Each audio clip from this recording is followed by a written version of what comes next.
Hello everyone and welcome to the Whimsy Stamps YouTube channel. I'm so glad you could join me. This is Dawn. I'm here to share a quick product reveal video for the Whimsy Stamps 4x6 Scream Time stamp set.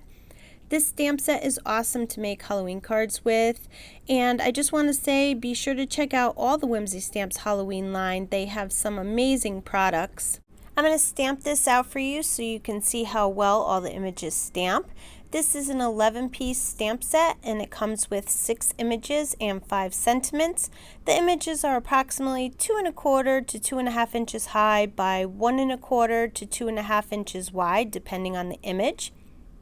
I made this card for you. I used the skeleton from the Whimsy Stamps Scream Time stamp set and paired it up with the Whimsy Stamps Haunted Graveyard die set. I took the skeleton stamp and I cut out all the skeletons and placed them all around the graveyard. And I used Distress Oxide inks to blend the background. And that will complete my product reveal for today. I hope you enjoyed this release. Don't forget to head on over to the Whimsy Stamps website and check out the entire release that is available today. Also, we would love for you to subscribe to all the Whimsy Stamps social media platforms so you don't miss out on any new releases and inspirational videos. As always, thanks for stopping by and have yourself a wonderful day.